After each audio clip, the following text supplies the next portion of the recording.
Assalamualaikum warahmatullahi wabarakatuh. Alhamdulillah.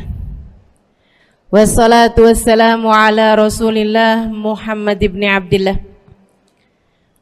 wa ala alihi wa sahbihi wa man walah.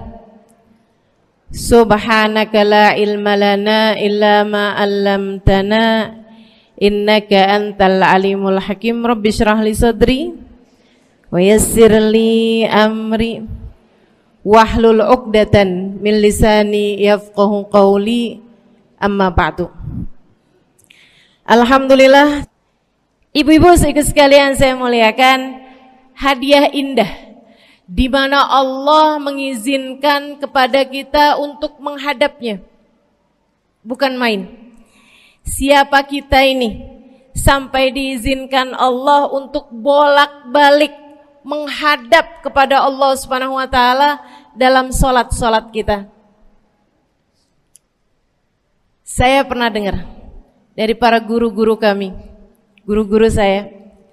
Mereka mengatakan di saat orang salat, di saat kamu salat, di saat saya salat, bukan hanya karena saya mau sholat, kamu mau sholat, akan tetapi karena kamu dianggap mulia di mata Allah, sehingga Allah izinkan dirimu untuk menghadap padanya.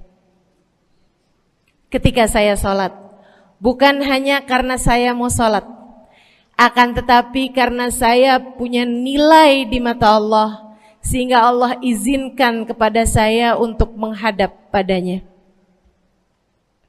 Sebaliknya, ketika kamu tidak mau sholat, bukan hanya karena kamu tidak mau sholat, akan tetapi karena kamu sudah jatuh dalam pandangan Allah, terhina dalam pandangan Allah, sehingga Allah tidak lagi mengizinkan kepadamu untuk menghadap kepadanya.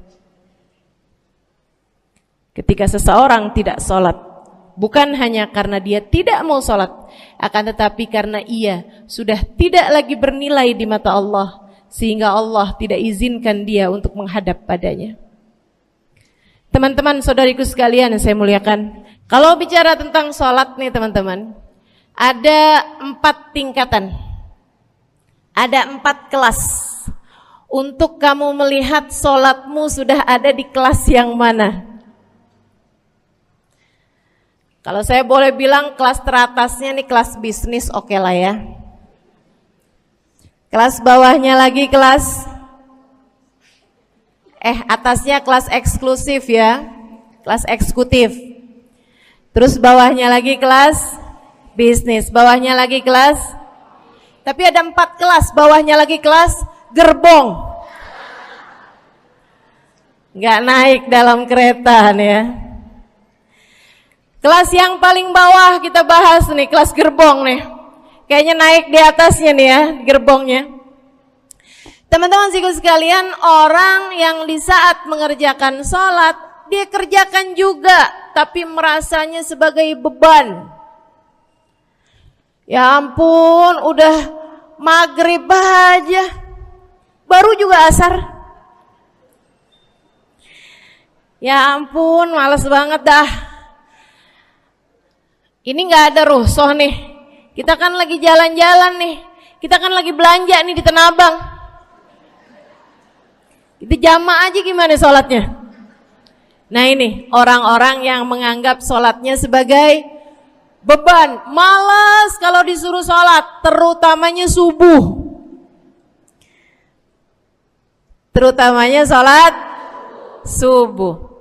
Ini Allah ceritakan orang-orang yang seperti ini adalah kelompoknya orang munafik. Naudzubillah. Alladzina idza qamu ila sholati qamu kusala. Orang-orang yang kalau disuruh sholat bangun juga sih, tapi malas banget. Setan nih nemenin dia, kayak naroin batu di atas kepalanya, bikin dia berat mau ngerjain sholat. Kalau lagi tidur, ngipas-ngipasin matanya, bobo aja lagi. 5 menit lagi, 5 menit lagi. Bangun-bangun udah siang. Pernah terjadi padamu?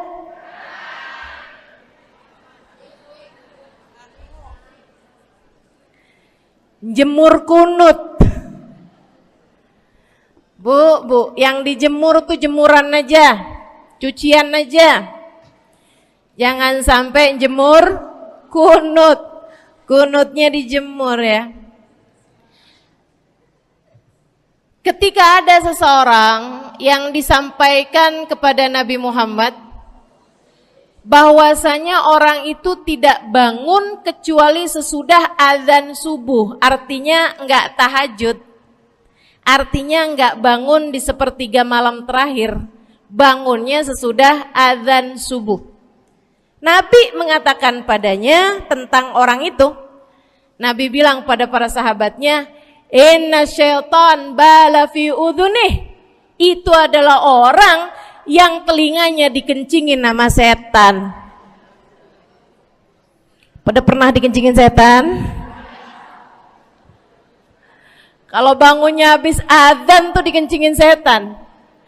Kalau bangunnya udah terbit matahari dikencingin siapa kira-kira?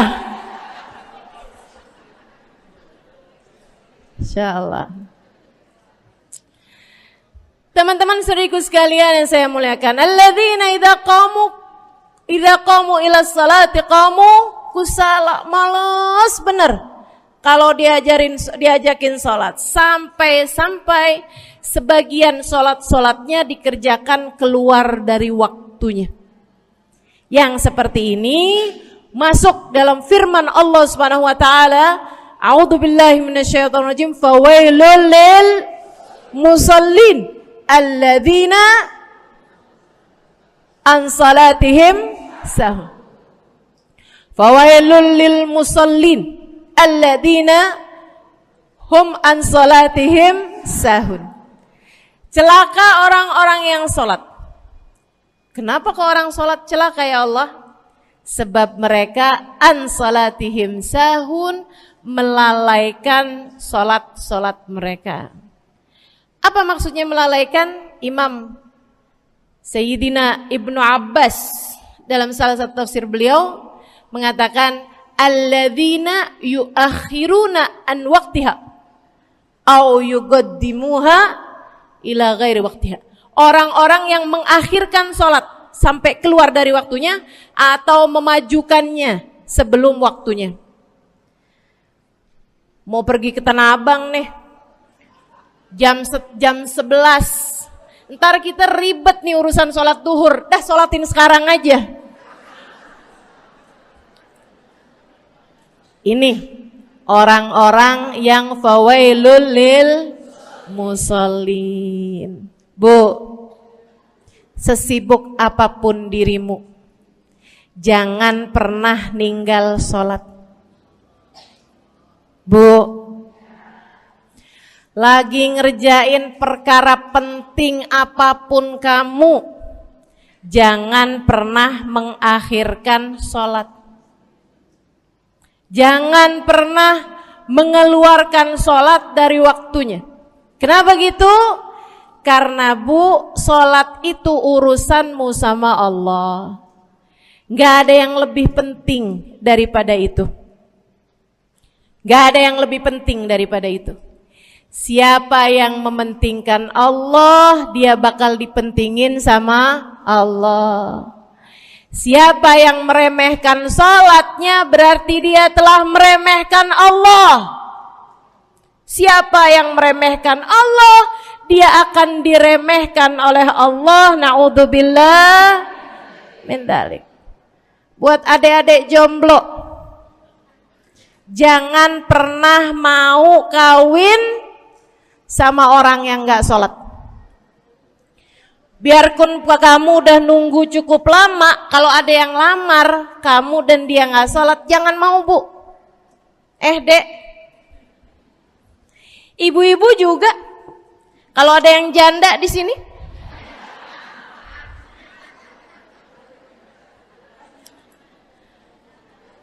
terus ada yang lamar kamu, Walaupun di garasinya ada kijang,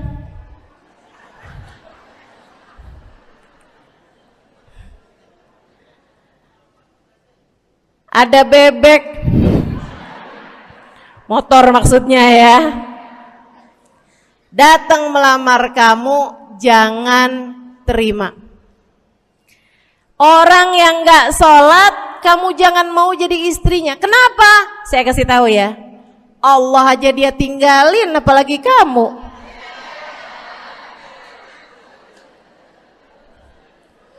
Allah aja dia tinggalin. Siapa yang tidak berguna baginya peringatan Allah, maka tidak akan berguna baginya peringatan dari siapapun. Tapi dia mencintai saya, Ustazah. Dia mencintai saya cinta mati katanya. Sekarang tungguin setahun 2 tahun, cintanya hilang, tinggal matinya. Tapi dia mencintai saya luar biasa, Ustazah. Dia tak sanggup hidup tanpa saya. Itu namanya cinta monyet. Tungguin 2 tahun, cintanya hilang, tinggal. Jangan temenan sama orang gak sholat. Dia telah jatuh di mata Allah.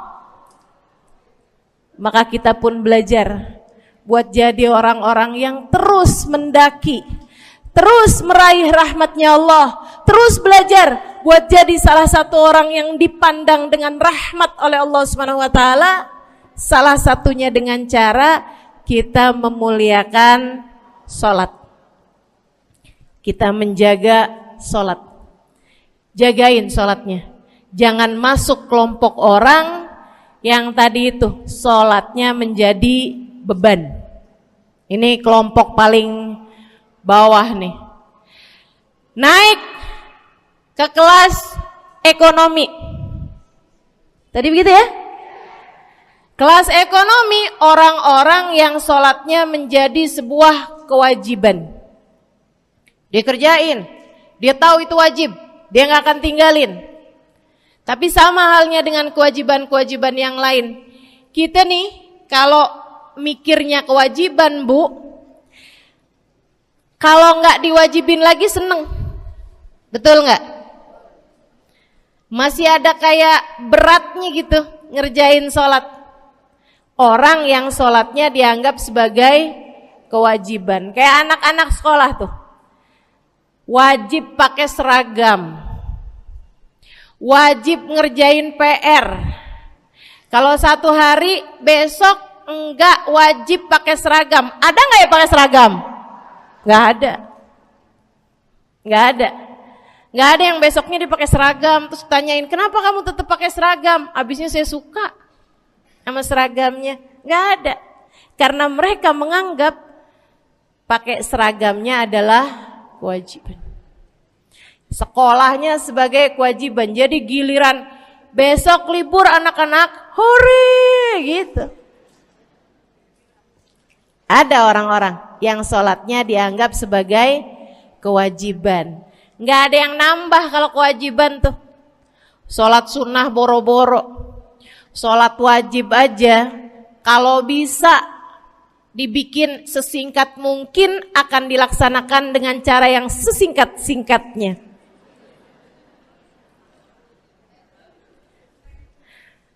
Habis ruku i'tidal sujud cepet bener ya. Malaikat raqib sama malaikat atid nih udah tahu aja kalau dia sholat. Habis ghairil maghdubi alaihim waladdallin. Malaikat atid bilang sama malaikat raqib, kulhu, catat kulhu udah pasti.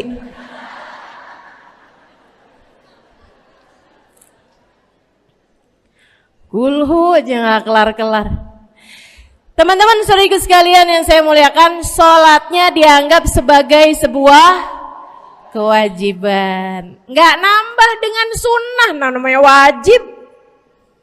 Kita naik lagi insyaallah. Sholatnya kita naikkan dari yang kewajiban kita naik menjadi kelas bisnis, sholatnya sebagai sebuah kebutuhan. Bu, mudah-mudahan nih ibu-ibu, teman-teman semuanya yang sedang menyimak kajian pada hari ini, saya doakan, karena saya berharap saya pun juga didoakan agar menjadi salah satu orang yang sudah berada dalam tingkatan ini. Sholat kita tahu adalah kebutuhan kita. Sama kayak kebutuhan makan, Bu. Ibu kenyang nggak kalau makan nasi doang 2 piring? Kenyang. Siapa yang bilang nggak kenyang? Kalau kamu makan nasi doang sepiring, kenyang apa nggak kenyang? Kenyang. Akan tetapi pasti ibu-ibu mau nambah dah. Nambah apaan? Lauk. Nambah lauknya. Ada ikan asin, ada sayur asem. Langsung pada lapar nih. Ada sambal. Masya Allah, ada tempe goreng. Udah Bu ya, tetangga lewat kagak nyadar. Masya Allah. Teman-teman sekalian, kita nambah, bahkan udah kenyang pun kita masih cari lagi tambahan. Makanan apa nih yang bisa kita makan? Karena kita tahu makan adalah sebuah kebutuhan kita. Kita perlu sama makan. Kita butuh sama makan. Maka demikian pula dengan orang-orang yang sholatnya sudah dia tahu adalah sebagai sebuah kebutuhan. Cukup sih duhur 4 rakaat, dia nambah. Ada qobliyahnya, ada ba'diyahnya. Jam-jam 9 pagi nggak ada sholat wajib sih, tapi pengen ngemil, ya Bu ya, dengan cara kerjain sholat duha. Malam-malam abisnya isya, ampun mau tidur, ingat katanya Nabi, pesannya kepada Sayyidina Abu Hurairah, wasani habibi, kata Abu Hurairah, an utir qabla an anam. Kekasih saya Nabi besar Muhammad, kata Abu Hurairah, kasih pesan pada saya untuk jangan tidur sebelum sholat witir. Jadi habis kelar sholat isya langsung sambung sama witirnya. Dia tahu sholatnya adalah sebagai sebuah kebutuhan. Kebutuhan. Saya butuh untuk sholat karena saya butuh kepada Allah. Saya perlu sholat karena saya perlu kepada Allah. Saya perlu sholat karena saya tahu urusan saya sebesar apapun saya rasakan adalah kecil dalam pandangan Allah. Saya perlu sholat karena permasalahan dalam hidup saya yang saya rasakan sebesar gunung di atas pundak saya, di atas punggung saya, di hadapan Allah tak sampai seperti setitik debu yang mudah saja untuk dia angkatkan dari kehidupan saya. Maka kita pun menjadikan sholat sebagai sebuah kebutuhan. Lagi sakit, jangan ninggal sholat. Kenapa? Kamu menghadap kepada yang punya kesehatan. Lagi banyak utang, jangan ninggal sholat. Sama, jangan utang lagi. Karena kamu menghadap kepada pemilik segala kekuasaan, pemilik dunia dan akhirat, pemilik semua uang di atas muka bumi ini adalah Allah. Makanya Habib Ali Habsyi, penulis kitab Maulid Simtud Durar, yang tadi ibu-ibu baca maulidnya, beliau pernah bilang, Ada dalam salah satu diwan beliau. Diwan tuh syair-syair beliau itu ya. Ali idza qad marid syafahu fi'lus shalah la'alla syirru sifa fi wad'i tilkal jibah. Kata beliau, Ali nih kalau lagi sakit, nih Habib Ali ya, beliau tuh padahal punya amal ibadah sangat banyak. Tapi Habib Ali bilang, Ali idza qad marid syafahu fi'lus shalah. Ali nih kalau lagi sakit, sembuhnya sama sholat. Sembuhnya sama sholat. La'alla sirru sifa. Rasa-rasanya memang Allah letakkan rahasia kesembuhan ada pada fi wad'i tilkal jibah, terletakkannya jabhah kita, dahi kita di tempat sujud. Di sana semua permasalahan-permasalahan dalam hidupmu menjadi ringan. Saat kamu meletakkan dahimu di tempat sujud, kamu berbisik lirih kepada Allah, akan tetapi suaramu didengar sama yang punya arsy. Akan tetapi suara bisikanmu didengar segenap malaikat-malaikat yang ada di atas langit. Kemudian mereka mendoakanmu sehingga Allah mengatakan wasjud waqtarib, sujudlah kamu. Posisi sujudmu itu waqtarib akan membuatmu menjadi dekat dengan Allah Subhanahu wa taala. Sujudlah dan mendekatlah kepadaku, kata Allah. Agrab ma yakunul 'abd min rabbih fahuwa sajid, kata Nabi Muhammad. Fa'akthiru fihi du'a faqamin an yustajabulah. Tempat terdekat seorang hamba dengan Tuhannya adalah saat dia sedang sujud. Maka perbanyaklah doa dalam sujudmu, kata Nabi Muhammad. Doamu sangat mungkin diijabah oleh Allah. Apalagi kalau doanya kamu haturkan di sepertiga malam yang terakhir. Saat-saat di mana kebanyakan manusia di sekelilingmu yang lalai berada dalam tidurnya, berada dalam alam mimpinya. Para ulama tuh sampai bilang, Bu, dari kehususannya sepertiga malam yang terakhir, orang yang ngerjain maksiat aja sepertiga malam yang terakhir tuh tidur. Ibu gak pernah tahu orang-orang pulang diskotik jam berapa?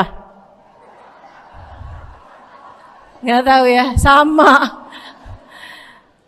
Tapi Bu, yang pasti mereka tuh sepertiga malam yang terakhir malah pada pulang, malah pada tidur gitu. Orang maksiat aja itu sama Allah dibuat tidur tuh di jam-jam yang biasanya turun rahmatnya Allah. Allah mau milih nih mana nih hamba-hambaku, pilihan-pilihanku akan aku bangunkan untuk menghadapku. Kemudian Allah Subhanahu wa taala bertanya, hal min mustaghfirin, hal min taib, hal min talibi hajatin faunilahul matalib. Siapa nih di antara kalian yang lagi mohon doa, minta pertolongan, mohon ampunan, akan aku beri, kata Allah Subhanahu wa taala, sebab kalian meminta pada waktu yang paling aku suka. Kalau punya hajat minta. Kapan mintanya? Dalam sujud. Kapan sujudnya? Dalam sholatmu di sepertiga malam yang terakhir. Bu, ngelihat muka-mukanya pada punya hajat banyak-banyak nih. Gimana tahajudnya? Mudah-mudahan Allah jadikan kita salah satu di antara mereka yang menyibukkan diri di sepertiga malam yang terakhir, insyaallah. Sampai-sampai Bu ya, saya tinggal lama di kota Hadramut dulu. Orang-orang di Hadramut, orang awamnya, itu kalau mereka punya anak kecil umur 1 tahun, 2 tahun, 3 tahun tuh, punya anak bayi, balita gitu. Kalau mereka bangun di sepertiga malam yang terakhir, mereka akan membangunkan anak-anaknya walaupun buat main. Alasannya 2. Yang pertama, agar mereka terbiasa bangun di jam-jam segitu. Nantinya kalau besarnya mereka jadi udah kebiasaan bangun di jam segitu, gampang ngerjain tahajud. Alasan yang kedua, ibu-ibu sekalian, agar anugerah, karunia, rahmat, pemberian Allah yang Allah turunkan di sepertiga malam yang terakhir, anak-anak mereka pun berhak untuk mendapatkannya karena mereka tidak sedang dalam keadaan tidur dan dalam keadaan berjaga. Kan kebalik sama orang kita. Anak-anak kita, cucu-cucu kita kalau bangun jam segitu kita tidurin lagi, masih malam nak, masih malam. Mama masih ngantuk nak. Masya Allah. Ibu, saya punya ibunya guru saya. Saya punya guru salah satunya dan yang tercinta di hati saya, Sayyidil Habib Umar bin Hafid. Guru saya. Beliau punya ibu namanya Hubabah Zahra. Almarhumah, baru meninggal masa-masa deket pandemi. Ya Bu ya, baru aja beberapa tahun silam meninggalnya. Itu ibu-ibu sekalian punya anak kalau nggak salah 12. Kalau nggak salah 12 anak beliau. Laki-laki 5. Kalau saya nggak salah ya, mohon maaf kalau saya salah. Kemudian yang perempuan 7. Semuanya soleh-solehah.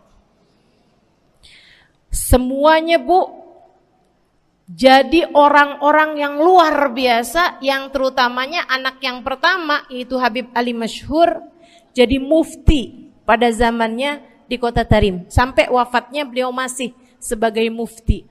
Mufti itu Bu, permasalahannya umat semuanya ada di meja beliau untuk beliau selesaikan. Anak yang laki-laki yang paling kecil, Al Habib Umar bin Hafid, menjadi kita tahu semuanya ya, orang soleh, ulama, waliullah. Ibu-ibu sekalian, kita mau tahu nih, anak-anak soleh-solehah semacam itu ibunya kayak gimana gitu. Karena Bu, mohon maaf. Walaupun memang Nabi Nuh, nabinya udah soleh, anaknya gak soleh. Kan begitu ya? Ada juga sih, tapi secara mayoritasnya Bu, buah jatuhnya tak jauh dari emaknya begitu, anaknya kurang lebih begitu. Anaknya begitu, emaknya biar kita nggak lihat gitu udah bisa ngebayangin kayak apa orangnya. Ibu-ibu sekalian, nih anak-anaknya Hubabah Zahra, Masya Allah semuanya. Kita mau tahu ibunya kayak gimana. Satu cerita aja tentang Hubabah Zahra. Ibu-ibu sekalian, anaknya cerita, Hubabah Zahra, Umi, anak perempuannya, dia bilang seumur hidupnya nggak pernah ninggal tahajud. Bu, dari awal balik sampai meninggal, tidak pernah meninggalkan tahajud. Jauh banget ya? Sama siapa? Tahajud semalam, seminggu libur. Kelakuan siapa itu? Hubabah Zahra gak pernah ninggal tahajud kecuali satu malam. Satu malam itu beliau tuh lagi ada hajat besar, maksudnya lagi kayak ada acara pernikahan, kemudian beliau juga kelelahan, kecapean, baru tidurnya juga jam-jam 2, jam-jam mau jelang pagi Bu ya. Kelewatan tahajud. Bangun pas azan subuh. Ibu, beliau bangun dengan gemeteran. Beliau bangun dengan menggigil padahal enggak musim dingin. Beliau bangun, azan, innalillahi wa inna ilaihi rajiun. Azan, astagfirullah, ya Allah, astagfirullah, azan, ya Allah, ampuni Zahra ya Allah, Anaknya cerita, hari itu aku tidak pernah melihat ibuku berlelehan air mata sepanjang hari lebih daripada hari tersebut. Hari itu kami melihat ada seorang perempuan berlelehan air mata beristighfar memohon ampun kepada Allah karena satu malam dalam hidupnya beliau meninggalkan tahajudnya, teman-teman. Masya Allah, Masya Allah. Tiap kali makan ingat gitu, ya ampun tadi malam gak tahajud, samihni ya Rab, samihni ya Rab, sampai gak enak makan. Insya Allah, Insya Allah. Mudah-mudahan Allah jadikan keagungan sholat ada dalam hati kita. Sholat kita jadi kebutuhan. Insya naik tingkat eksekutif, teman-teman. Tadi saya ulangin lagi dah, karena ibu-ibu kan suka rada lupaan. Kelas yang paling bawah, kelas apa tadi? Gerbong. Menjadikan sholatnya sebagai beban. Kelas berikutnya menjadikan sholat sebagai kewajiban. Naik lagi menjadikan sholat sebagai kebutuhan. Tingkat terakhirnya ada hamba-hamba tercinta di sisi Allah yang menjadikan sholat mereka sebagai sebuah hiburan dalam hidupnya, hobi dalam hidupnya. Diawali, dicontohkan oleh baginda kita Nabi besar Muhammad yang mengatakan dalam hadis sahihnya, wa ju'ilat qurratu aini fis shalah, wa ju'ilat qurratu aini fis shalah. Dijadikan, kata Nabi Muhammad, Allah telah menjadikan, dijadikan li untukku qurrat aini, kesenanganku dalam kehidupan, kebahagiaanku ada pada, hobiku ada pada as-shalah, salat. Nabi itu orang yang kesenangan beliau, hobi beliau adalah salat.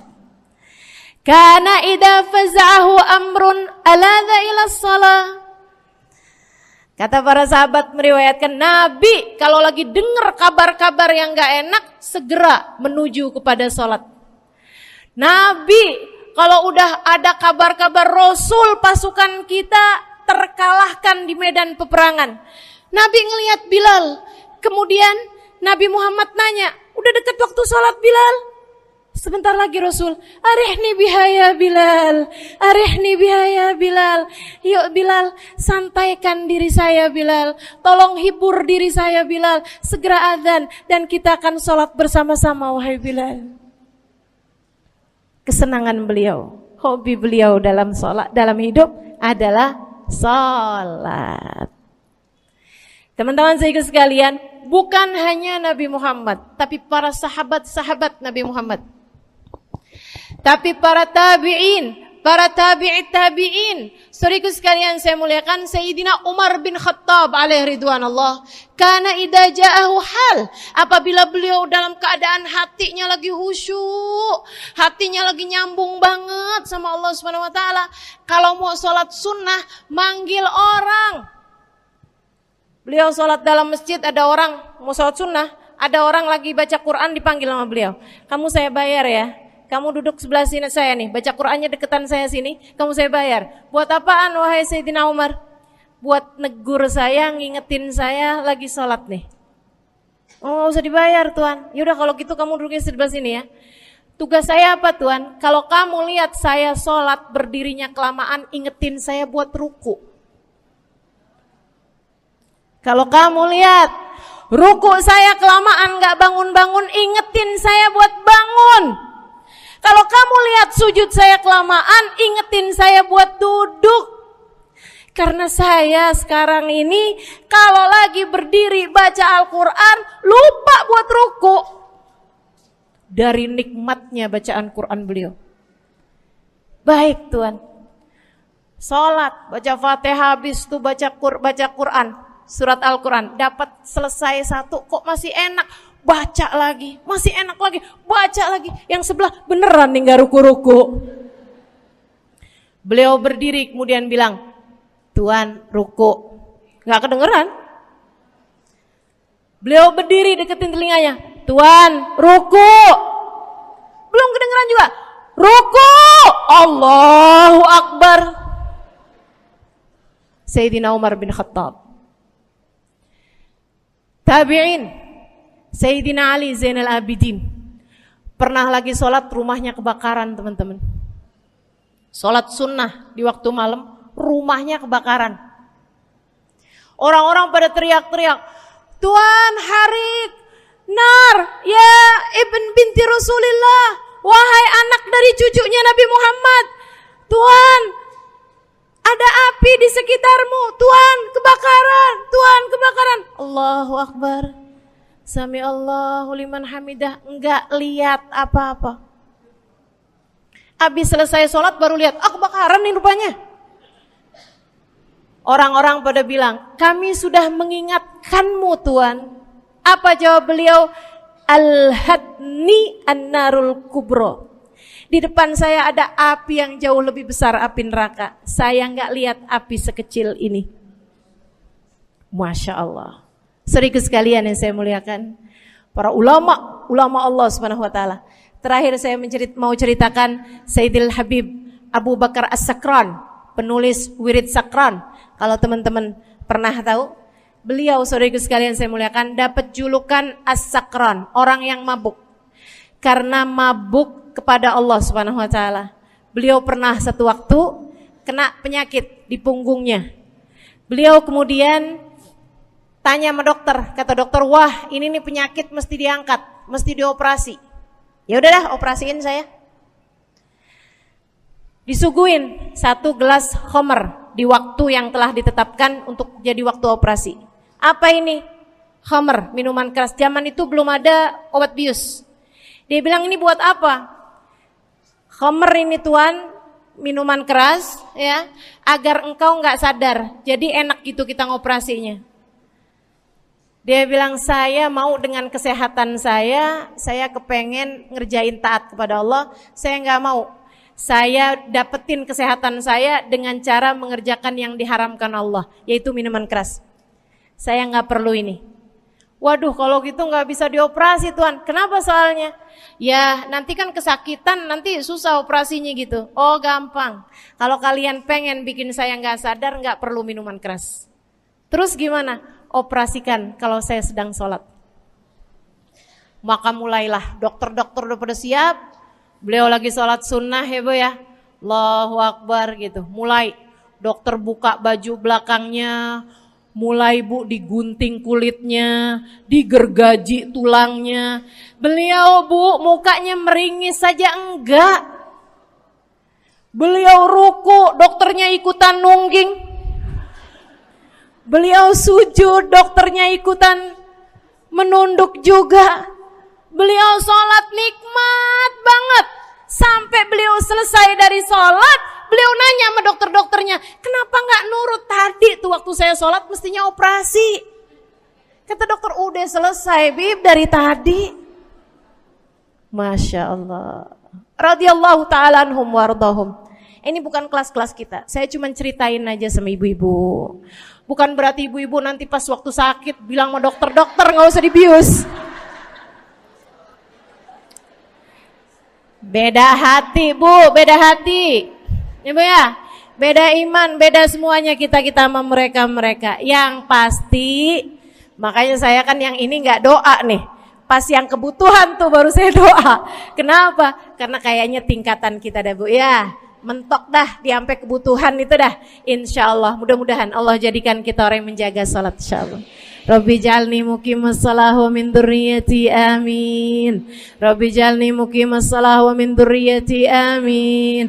Rabbi jalna muqimis salah wa min dzurriyyatina rabbana wa taqabbal du'a. Ala hadhihi niyyah bikun niyyah salihah ila hadratin nabi al-fatihah. Syaitanir rajim. Bismillahirrahmanirrahim. Alhamdulillahirabbil alamin. Ar-Rahmanir-Rahim. Maliki yaumiddin. Iyyaka na'budu wa iyyaka nasta'in. Ihdinas siratal mustaqim, siratal ladzina an'amta 'alaihim, ghairil maghdubi 'alaihim waladdallin. Amin. Taqabbalallahu minna wa minkum, taqabbal ya karim. Sama-sama kita hormati, kita sayangi segenap keluarga besar dari Majelis Ta'lim Raudhatul Aliyah di bawah pimpinan Ibu Ayu Komaladewi Kita doakan semoga beliau beserta segenap keluarganya senantiasa dalam limpahan rahmat ridha Allah Subhanahu wa taala. Juga kita doakan Ustazah Nabilah Al-Haddad sebagai pengasuh di majelis ta'lim ini, sebagai pimpinan di majelis ta'lim ini, Bu Ayu dan Ustazah Nabilah sekeluarga semuanya insyaallah senantiasa dalam pandangan kasih sayang Allah SWT.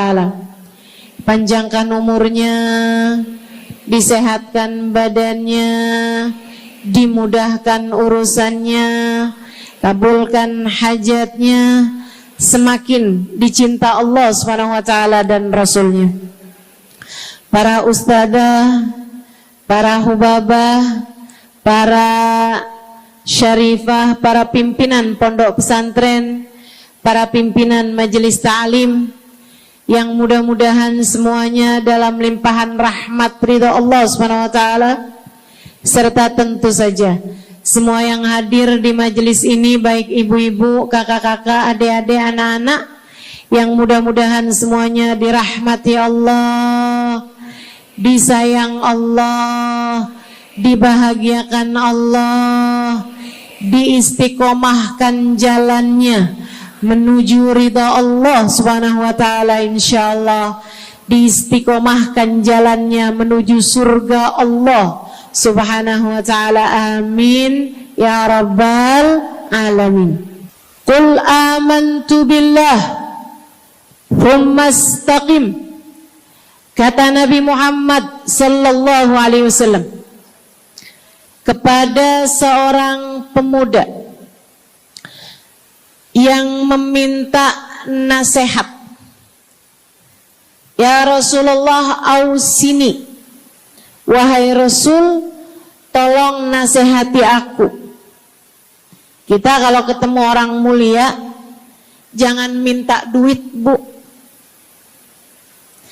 Kita kalau datang ketemu sama orang-orang yang kita tahu doanya mustajab, sangat soleh, hidupnya baik, apalagi jika dia adalah kekasih-kekasih Allah Subhanahu wa taala. Kamu kalau berjumpa dengan ulama, jangan minta sesuatu yang duniawi. Tirulah para sahabat ketika berjumpa dengan Nabi Muhammad. Biasanya mereka meminta satu dari dua hal. Yang pertama, mereka minta doa. Ida'ili ya Rasulullah, doakan aku wahai Rasul. Ibu juga gitu. Kalau ketemu sama ulama, ketemu orang soleh, ketemu kiai, ketemu habib yang kita tahu doanya mustajab, bertemu hubabah, mintalah doa. Tapi jangan hanya sekedar urusan doa duniawi, Bu. Doa duniawi itu yang gimana, Ustazah? Doa yang kalau diijabah nggak akan manfaat begitu kamu masuk dalam alam kubur. Itu namanya doa duniawi. Ustazah, doakan saya biar saya cepat kebeli rumah. Bu, kalau mati rumahnya dibawa gak? Ustazah, doakan saya kepengen beli HP baru. Dibawa gak HP-nya? Enggak. Itu namanya doa duniawi. Ustazah, Doakan biar suami saya tambah cinta.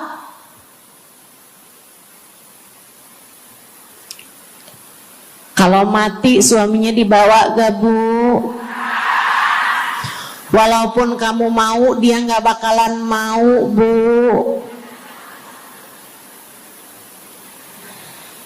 Sesuatu yang sifatnya duniawi.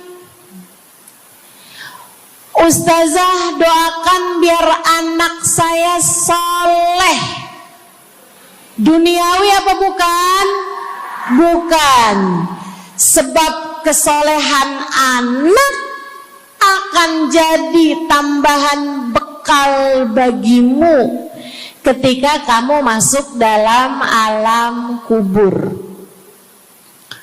Jadi gak boleh nih Ustazah doa urusan duniawi atau minta didoakan urusan-urusan duniawi. Boleh, tapi jangan cuma itu. Nanti takutnya kamu nyesel. Kalau selama di dunia kamu doanya hanya untuk urusan dunia, takutnya begitu masuk dalam kuburan sudah tidak ada lagi doa yang akan Allah ijabah untukmu ketika kamu ada dalam alam kubur nanti. Sayang-sayang. Jadi kalau doa, prioritaskan urusan akhirat. Insya saya berasa banget jadi orang yang sering dimintain doa sekaligus juga sering minta doa. Saya kalau ketemu orang saleh, ketemu habaib, ketemu hubabah, saya akan minta doa, nggak pernah minta duit saya. Ida'ili ya hubabah, ida'ili ya habib. Serius sekalian, sebagai orang yang sering juga dimintain doa, Ustazah doakan saya. Banyak tuh. Saya merasakan perbedaannya saat saya ada di Tarim sama ketika saya sudah pulang dan kembali ke negeri ini. Waktu saya di Tarim, orang kalau minta doa sama saya, usik berdoa, tolong ya doain saya. Saya suka tanya, doa apa? Selalu aja, hampir semuanya mengatakan hal yang sama. Ida'ili bihusnil khatimah. Doakan saya biar husnul khatimah. Begitu nyampe ke Indonesia, kalau ada orang bilang Ustazah doain saya, biasanya lanjut tuh doanya, minta apa langsung dibilang, nggak pakai tanya. Ustazah doain saya biar utang cepat lunas. Ustazah doain saya biar cepat dapat jodoh. Ustazah doain saya biar jadi orang kaya. Ustazah doain saya biar suami nggak mendua. Ya Allah, ternyata kebanyakan orang kita kalau minta doa seringnya urusan duniawi. Bukan berarti nggak boleh, boleh aja sih. Cuman takutnya begitu kamu mati nyesel kalau semua doamu selama ini adalah sesuatu yang tidak ikut kamu bawa ketika kamu mati. Kalau kita lihat para sahabat ketika mereka berjumpa dengan Nabi Muhammad, selalu saja banyak di antara mereka yang minta doa. Nabi pernah tanya, doanya apa?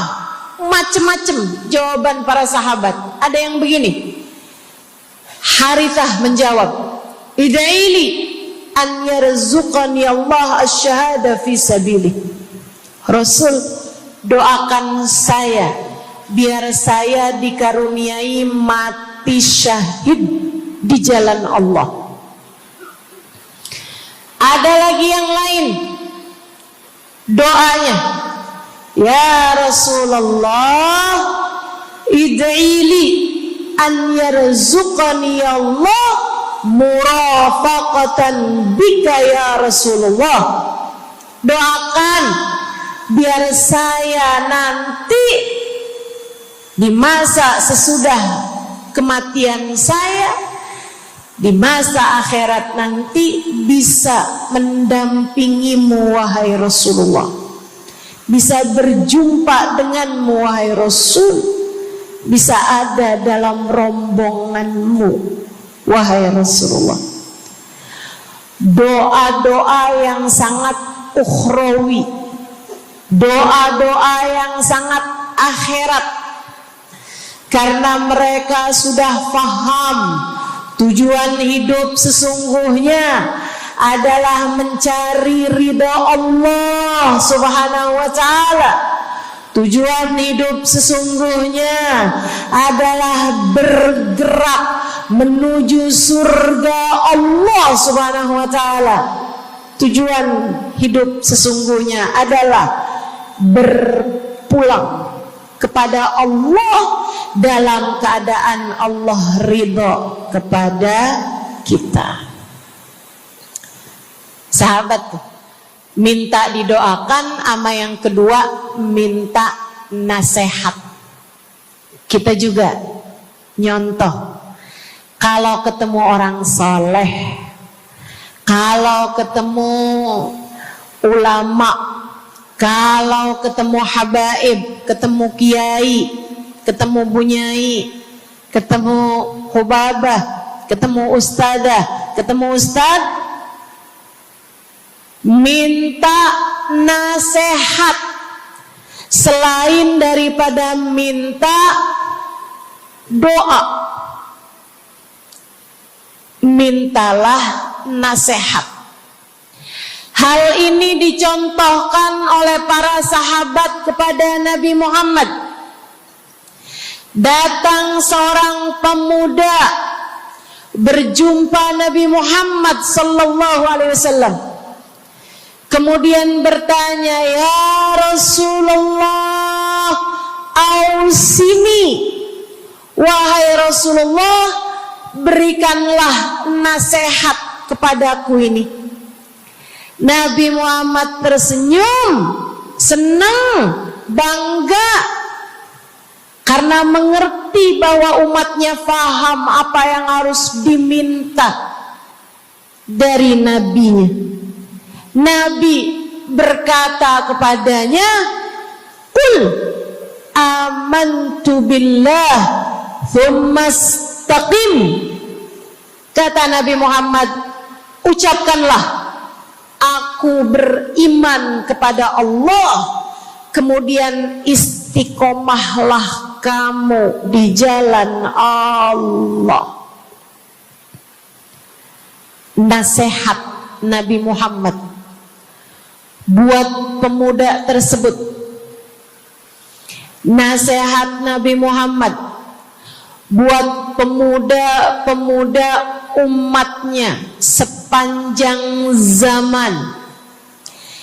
Nasihat Nabi Muhammad buat umatnya, baik yang muda maupun yang tua, baik laki-laki maupun perempuan, baik yang pintar maupun yang kurang pintar.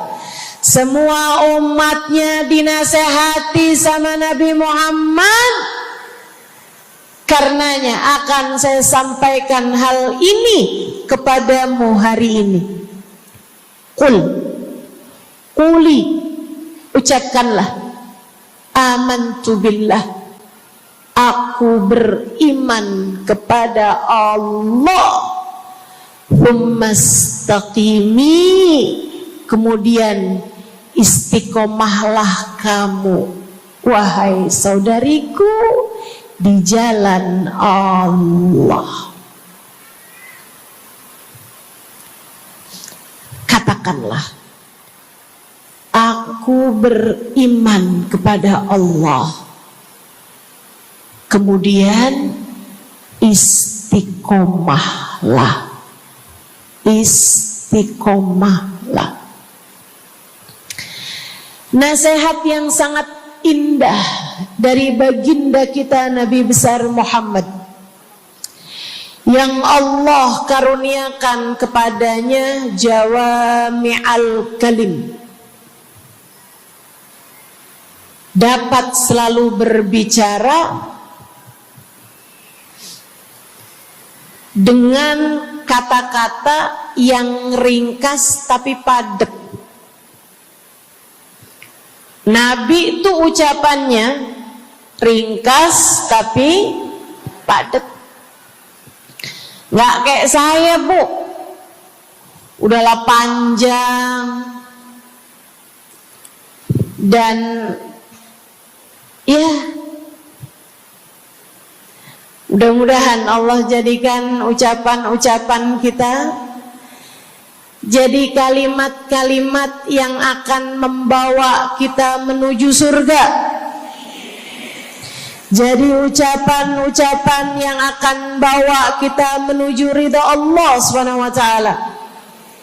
Ibu-ibu, kita sama-sama belajar biar kalau ngomong itu enggak panjang-panjang, akan tetapi bermutu, berkualitas. Terutama Bu, ibu kalau ngomong sama anak-anak ibu, kadang-kadang panjang bener. Padahal itu aja, anak sampai hafal. Iya mah, katanya gitu. Betul gitu? Nabi kalau ngomong pendek aja tapi penuh makna. Nabi kalau bicara seringkali nggak panjang-panjang tapi sangat berarti. Satu hadis beliau saja bisa disyarahkan, diberi keterangan, hingga bahkan berkitab-kitab banyaknya. Ibu-ibu sekalian, salah satu dari ucapan ringkasnya Nabi Muhammad, amantu billah, kata Nabi, qul amantu billah, tsumastaqim, ucapkanlah, aku beriman kepada Allah, kemudian istiqomahlah di jalan Allah. Apa itu istiqomah? Lurus, jangan belok-belok. Lurus, jalan terus. Jalannya adalah jalan yang lurus. Itu yang selalu kita minta dalam tiap rakaat sholat kita. Kita berdoa kepada Allah, ihdinas siratal, ya Allah, tempuhkanlah untuk hidup kami ini jalanmu yang lurus. Sama kayak kamu lagi bilang, ya Allah, karuniakanlah dalam kehidupan kami keistiqomahan di jalanmu ya Allah. Kamu selalu minta istiqomah 17 kali sekurangnya tiap hari. Betapa sangat pentingnya istiqomah ini, saudaraku sekalian. berada dalam jalan yang lurus. Saya mau bahas jalan lurus yang dimaksud ini apa aja. 1, kamu harus lurus imannya. Amantu billah, aku beriman kepada Allah. Kata Nabi Muhammad sallallahu alaihi wasallam, "Qul amantu billah," ucapkanlah, aku beriman kepada Allah.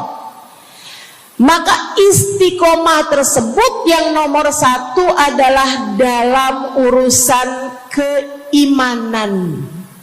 Bu, Kak, Dek, Nak, yang lurus imanmu. Iman yang lurus tuh yang gimana, Ustazah?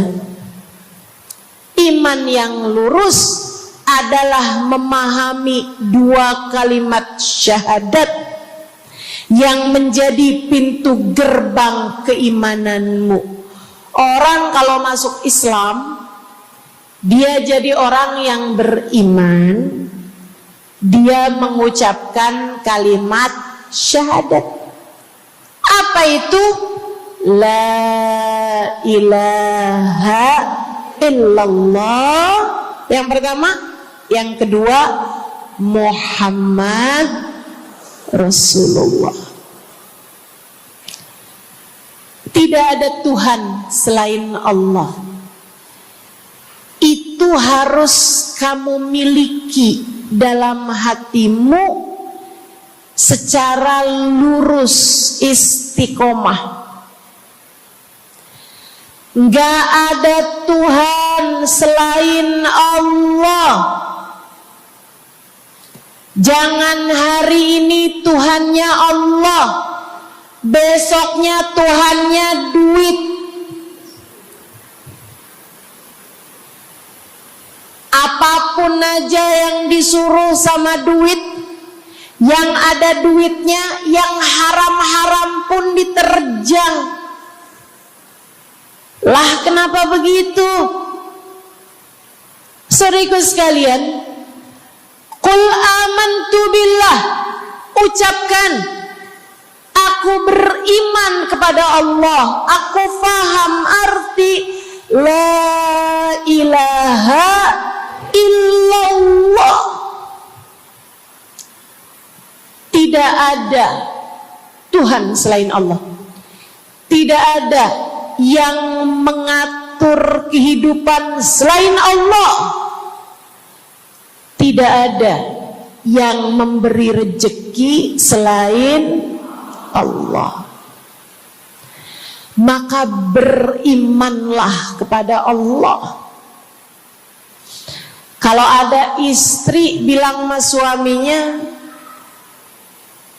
kalau kamu nanti pulang bawa duit, ahlan wa sahlan, selamat datang.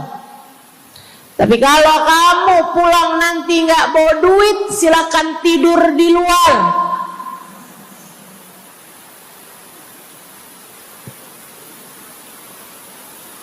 Kamu sepertinya kurang beriman. Kamu lupa bahwa pemberi rezeki bukan suamimu, melainkan yang ngasih rezeki itu cuma satu, Bu. Namanya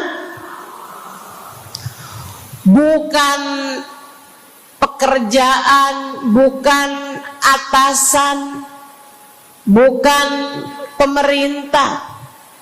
Yang ngasih rezeki cuma Allah Subhanahu wa ta'ala. Maka berimanlah atas hal itu. Jangan nyalahin si ini, nyalahin si itu. Imanmu benerin. Imanmu benerin. Banyak orang saya liatin itu suka pada repot urusan rezeki. Banyak banget. Di dunia ini nih banyak yang suka repot urusan rezeki. ngejar dunia abis-abisan, ngejar duit segala macam cara, sampai omongannya nggak jadi omongan orang beriman. Waktu dibilangin jangan nyari rejeki yang haram, cari rejeki yang halal. Jangan berani ngambil yang bukan hakmu. Dia bilang begini nih, ya ustazah nggak tahu zaman sekarang, jangankan nyari yang halal, nyari yang haram juga susah saja.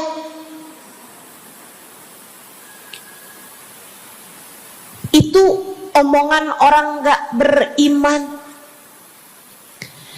Kamu mesti ngerti dulu, kalau yang kamu minta adalah urusan rezeki, dengerin. Kalau yang kamu minta urusan rezeki, kamu harus datang kepada alamatnya. Yang sering kali membuat kamu setengah mati urusan rezekimu, sampai mau-maunya menghinakan diri, minta-minta sama orang, berharap dari orang. Seorang ibu berharap dari anaknya, seorang istri berharap dari suaminya. Saudariku sekalian, yang sering kali membuat kamu tersiksa urusan rezeki adalah karena kamu salah alamat. Kamu salah alamat. Kamu sedang tersesat jalan. Kamu sedang salah arah. Makanya jadinya kemana-mana kamu nggak nemu. Orang alamatnya aja salah. Ini kalau kamu mau ke Kubah Mas, tapi kamu perginya ke Taman Mini, nyampe apa nggak nyampe? Dapat apa enggak majelisnya? Nggak dapat. Kenapa? Salah alamat. Yang dicari Kubah Mas, kamu perginya ke Keong Mas. Nggak nyampe, nggak dapat. Saya kasih tahu padamu, alamat rezekimu ada pada Allah.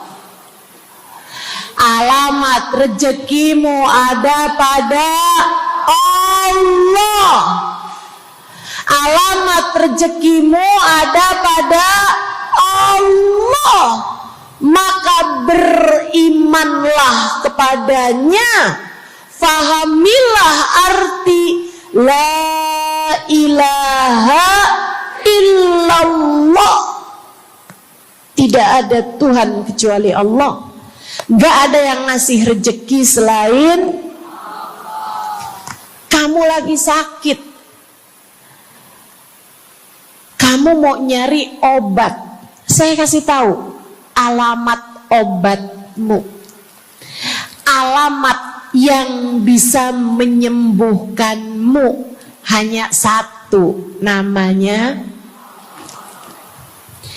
urusan rezeki. Allah sudah bilang, huwar razzaq dzul quwwatil matin. Allah lah satu sang pemberi rezeki.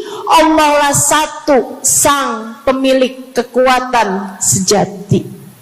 Jadi kamu kalau mau nyari rezeki, datanglah ke alamatnya, datanglah kepada Allah. Kamu lagi mau nyari kesehatan, jangan salah alamat. Datanglah kepada sang pemilik kesehatan. Alamatnya yaitu Allah yang telah mengatakan, fa idza maridtu fa huwa yashfin. Katanya Nabi Allah Ibrahim, apabila saya sakit, maka hanya Allah lah yang maha menyembuhkan. Berarti nggak boleh pergi ke dokter gitu Ustazah? Silahkan pergi ke dokter, pergi ke apotik, datang kepada orang yang doanya mustajab, minta didoakan. Tapi semua hanyalah sebab, semua hanyalah wasilah. Sang penyembuh sejati adalah Allah. Saudariku sekalian yang saya muliakan, kalau kamu merasa saya lemah Ustazah, gak punya kekuatan, kalau kamu merasa saya bodoh Ustazah, saya tidak mengerti di mana alamat ilmu, di mana alamat pengetahuan. Bu, Kak, Nak, anak-anak nih yang masih lagi belajar di pondok pesantren, yang masih lagi belajar di mana-mana, saya kasih tahu padamu, alamat ilmu ada pada Zat yang Maha Satu, namanya Allamal insana malam ya'lam. Allah lah yang mengajari manusia apa yang tidak dia ketahui. Pengen dapat ilmu, datanglah kepada Allah. Pengen punya kekuatan, datanglah kepada Allah. Saya udah tua Ustazah, saya janda pula Ustazah, saya nggak punya kekuatan ya Ustazah. Kekuatanmu hanya ada pada Zat yang Maha Satu, Allah Subhanahu wa Ta'ala. Datanglah selalu padanya. Imanmu jangan biarkan ia naik turun. Imanmu biarkan ia kokoh di dalam hatimu. Jangan percaya kalau ada yang bilang kekuatan ada pada uang. Jangan percaya. Percaya hanya satu aja, kekuatan ada pada Allah. Jangan percaya orang bilang kekuatan ada pada kecantikan. Kalau kamu cantik, kamu kuat, suamimu gak akan kemana-mana. Jangan percaya, Bu. Percaya hanya satu aja, kekuatan ada pada Allah Subhanahu wa Ta'ala. Kamu takut terjadi hal-hal yang buruk bagimu, bagi anak-anakmu. Kamu kepengen ada yang jaga. Ibu, gak usah pusing-pusing mau nyari bodyguard, gak usah pusing-pusing mau sewa security, pengamanan. Sebab sang pemberi keamanan hanya satu, namanya Wallahu ya'simuka minan nas. Hanya Allah satu yang dapat menjagamu dari kejahatan manusia. Qul a'udzu birabbin nas. Katakanlah, aku berlindung kepada sang penjaga manusia, sang pemelihara manusia, sang pengasuh manusia. Allah Subhanahu wa ta'ala. Berimanlah padanya, istiqomahlah. Bu, gak ada yang bisa bikin orang meninggal selain Allah. Gak ada. Tapi dia ditabrak orang, Ustazah. Kalau gak ditabrak dia gak bakalan mati. Kamu kebalik. Justru karena dia harus mati, Allah jadikan dia ditabrak. Jelas? Ini imannya mesti yang benar nih. Jangan kamu kira ini ada dokter malpraktek sehingga dia kemudian meninggal dunia. Jangan kamu kira karena salah minum obat dia mati. Bukan, ibu-ibu sekalian, justru karena dia harus mati, karenanya kemudian ketemu sama dokter yang malpraktek lah, ketemu sama obat yang salah lah. Itu hanya sebab kematiannya itu sendiri. Allah udah bilang, idza jaa ajaluhum la yastakhiruna sa'atan wa la yastaqdimun. Apabila datang ajal seseorang, enggak ada siapapun yang bisa memajukan barang semenit pun, enggak ada yang bisa memundurkan meski sesaat sekalipun. Enggak ada. Emang udah kepastiannya. Waktunya mati ya mati, Bu. Gak ada yang bisa menghidupkan, sekaligus tidak ada yang bisa mematikan selain Allah. Itu artinya istiqomah dalam iman. Tapi tunggu dulu, sebelum saya lanjutkan istiqomah yang lain. Selain beriman kepada Allah, kamu juga harus beriman kepada Nabi Muhammad. Kamu harus beriman kepada Nabi Muhammad. Beriman bahwa beliau adalah, a'udzubillahi minasyaitonirrajim, qul innama ana basyarum mithlukum yuha ilayya. Dua-duanya harus seimbang. Innama ana basyarum mithlukum, tapi juga yuha ilayya. Katakanlah wahai Nabi Muhammad, aku adalah seorang manusia seperti kalian. Saya punya badan, saya punya perasaan. Kalau nggak makan-makan saya lapar. Kalau habis makan nggak minum saya haus. Kalau beberapa hari saya nggak tidur, saya ngantuk.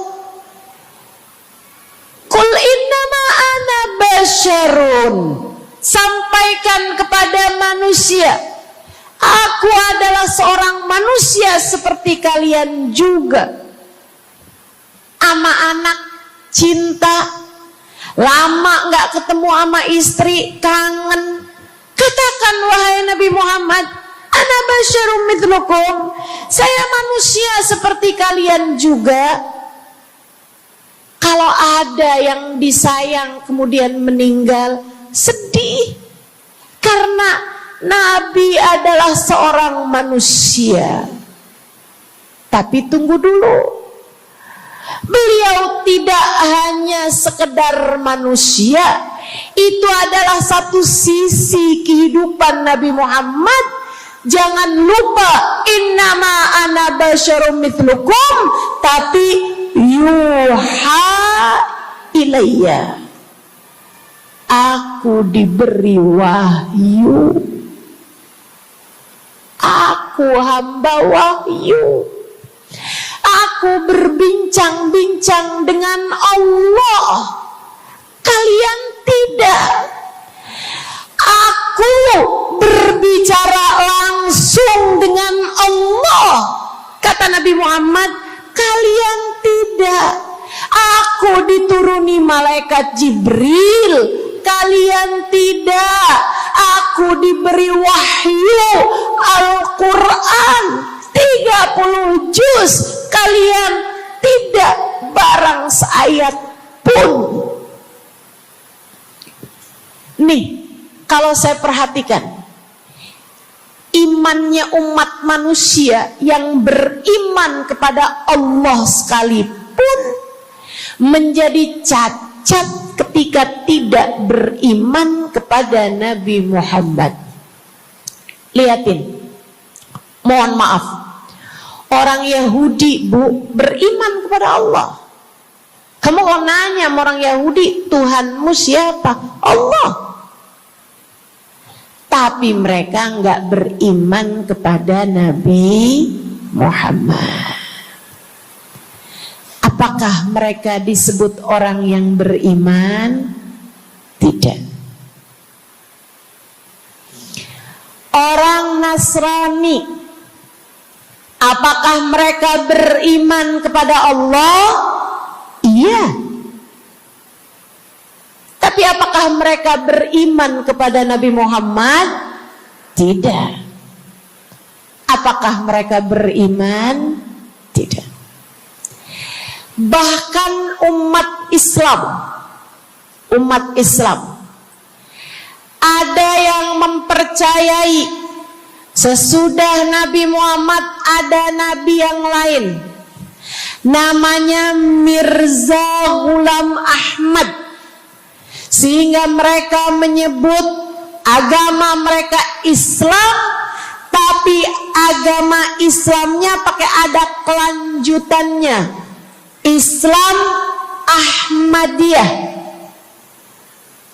Apakah mereka beriman? Tidak. Sebab syarat iman selain la ilaha illallah juga ada Muhammad Rasulullah. Bahkan, Bu, ada banyak di antara kita orang-orang yang iman kepada Allah luar biasa, tapi kalau urusan kepada Nabi Muhammad, kalau lagi diceritain Isra Mi'raj, dia bilang Nabi Muhammad tuh gak usahlah segitu amat diperayakan Isra Mi'rajnya. Nabi Muhammad tuh Isra Mi'raj cuman sekedar ruhnya aja, badannya nggak pakai Isra Mi'raj. Jadi Nabi itu orang ngelihatnya kayak tidur aja, ruhnya aja yang melayang-layang. Isra Mi'raj bener, tapi ruhnya aja, badannya nggak pakai pergi. Jadi kalian nggak usah berlebih-lebihan sama Isra Mi'raj. Oh, kenapa gitu? Kamu gak percaya sama Isra Mi'raj, sama badan-badannya Nabi sekalian, kamu gak percaya. Kenapa? Ya karena itu gak masuk akal. Manusia kan gak bisa kayak gitu. Nabi Muhammad kan manusia. Kamu lupa bahwa Nabi walaupun manusia, beliau adalah yuha ilayya. Beliau adalah hamba wahyu. Ketika diceritakan tentang mukjizatnya Nabi Muhammad yang bisa memperbanyak makanan, bahkan ada ghazal, ada rusa yang berbicara dengan Nabi Muhammad, ada unta yang sujud kepada Nabi Muhammad, ada pohon yang datang kepada Nabi Muhammad dengan mencabut akarnya, kemudian berjalan dengan akarnya menuju Nabi Muhammad. Ketika dipanggil, kemudian sujud pohon tersebut kepada Nabi Muhammad sallallahu alaihi wasallam dan bertanya, "Mengapa engkau memanggilku wahai Nabi?" Dia nggak percaya, nggak masuk di akal. Itu hanyalah dongeng. Kita bilang tapi hadisnya sahih, riwayatnya Ibnu Mas'ud yang menceritakan hal itu, hingga bahkan Sahibul Burda menuliskannya. Katanya Sahibul Burda Imamul Busiri, ja'at lidakwatihil asjaru sajidatan tamshi ilaihi ala saqin bila qadami. Datang ketika dipanggil sama Nabi Muhammad pepohonan. Mereka datang dengan, mereka berjalan dengan akar-akar mereka, kemudian sujud di hadapan Nabi Muhammad. Ini tentang iman. Mereka nggak percaya. Mereka ngakunya paling beriman. Mereka ngakunya paling lurus imannya. Tapi kenapa kalau mengenai Nabi Muhammad kamu menjadi timpang? Ketika melihat orang ramai-ramai bersolawat kepada Nabi Muhammad, mereka kegerahan. Ketika melihat orang-orang ramai datang ke majelis-majelis maulid, merayakan, bergembira atas lahirnya Nabi Muhammad, mereka kegerahan sampai mereka bikin GAM. Apaan tuh? Gerakan anti maulid. Oh, ada lagi mereka menyebut diri mereka GAS. Apaan tuh? Saya tanya. Gerakan anti solawat lah. Kenapa kamu kegerahan sama Nabi Muhammad? Hah? Kenapa kamu ngerasa kayak takut banget umat begitu cinta sama Nabi Muhammad? Ada apa denganmu?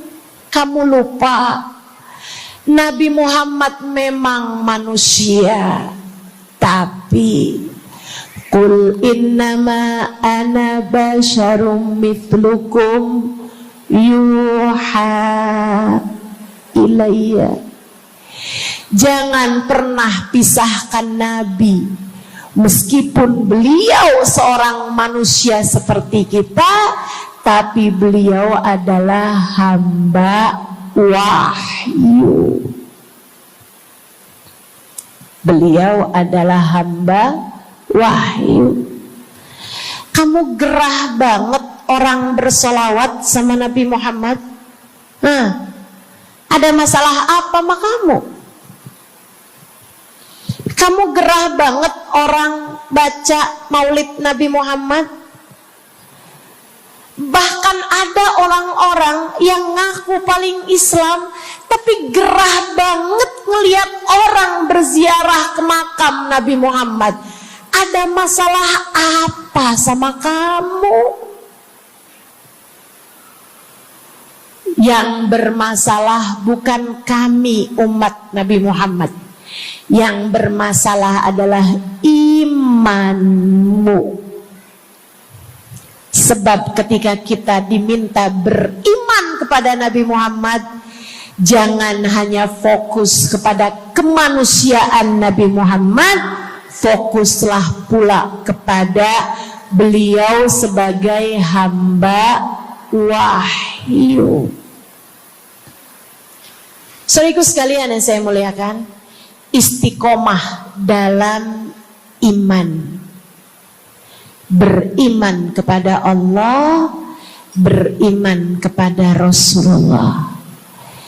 Cinta kepada Allah, cinta kepada Rasulullah.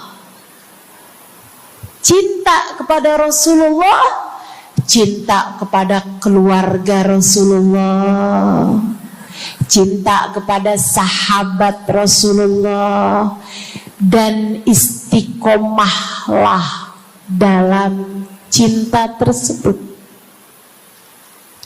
Jadi istiqomah menuju ridha Allah yang pertama adalah istiqomah dalam iman.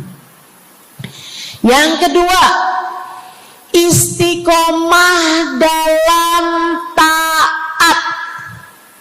Bu, Kak, istiqomah dalam taat. Kamu disuruh sholat,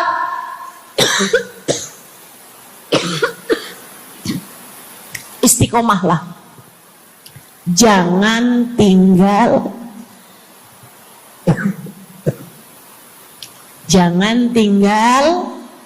sholat.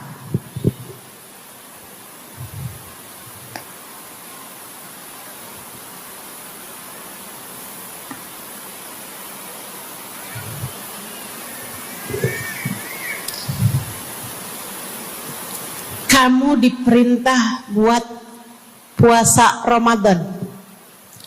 Jangan tinggal puasa. Yang kemarin puasanya bolong karena menstruasi, karena haid, karena nifas misalnya, kamu wajib untuk bayar hutang puasa di hari-hari yang seperti ini. Jangan sampai hutang kamu nggak dibayar. Kadang-kadang sampai Syakban belum lunas juga. Pas ditanya, kamu kok nggak bayar-bayar utangnya tuh? Habisnya nggak ada yang nagih. Kamu minta siapa yang nagih? Israel.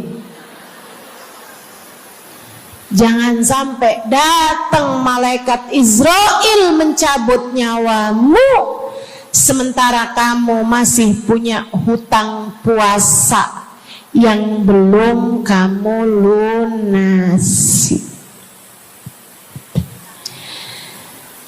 Kamu diperintah Allah buat taat.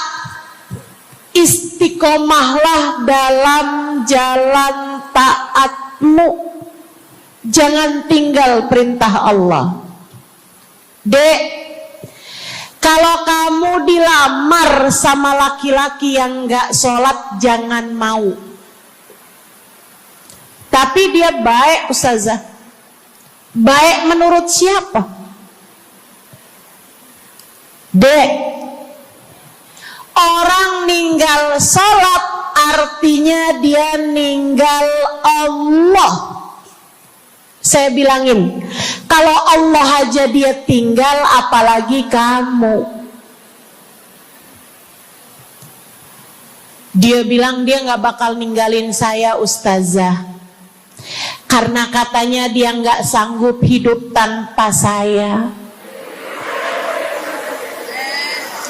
Dek, jangan percaya. Jangan percaya. Allah aja dia tinggalin loh, apalagi kamu. Apalagi kamu. Orang yang, kata para ulama nih Bu, orang yang peringatan Allah tidak bermanfaat padanya, dia tidak akan bermanfaat dengan peringatan siapapun. Kalau lagi cinta sih dia bisa ngomong apa aja. Tapi percayalah, yang bisa ninggal Allah, dia bisa ninggal siapapun. Istiqomahlah di jalan Allah. Istiqomah di jalan Allah. Jangan berani ninggal Allah. Jangan berani ninggal salat. Jangan berani ninggal ibadah. Kenapa gitu Ustazah? Karena yang pegang nasib kamu Allah. Ini nasihat abah saya yang akan saya pegang sampai kapanpun. Abah saya pernah pulang-pulang dari kerjanya, dia cerita, abah tadi ketemu sama orang yang dulu abah pengen jadi kayak dia. Dia itu dulu waktu zaman abah muda, abah kepengen kayak dia, ganteng, kaya, sehat, orang tuanya kaya, dia bisa sekolah. Abah kepengen sekolah, gak ada biayanya. Abah harus bantu orang tua buat nyari nafkah, sehingga akhirnya putus sekolah. SD aja gak tamat, kata abah saya. Serius kalian? Kata abah kepengen banget jadi kayak dia itu waktu zaman abah muda. Tadi abah ketemu sama dia di trotoar. Abah kaget ngelihat dia. Kenapa, Bah? Dia sekarang gila.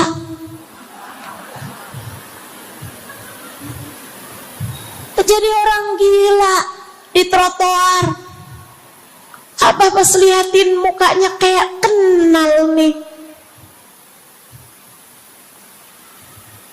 Abah saya bilang subhanallah. Nak, abah kasih nasihat sama saya, Bu. Zaman saya SD, biar gini-gini saya pernah SD loh, Bu. Abah saya bilang, nak, ternyata hidup yang paling penting nasib. Dan ingat nak, nasib adanya di tangan Allah. Maka kalau kamu kepengen nasib kamu bagus, jangan pernah tinggal Allah. Itu nasihat abah saya pegang terus sampai dengan sekarang. Kamu dalam hidup yang penting nasib. Yang paling penting buat anak-anak kamu dalam hidup mereka adalah nasib. Ibu, nasib.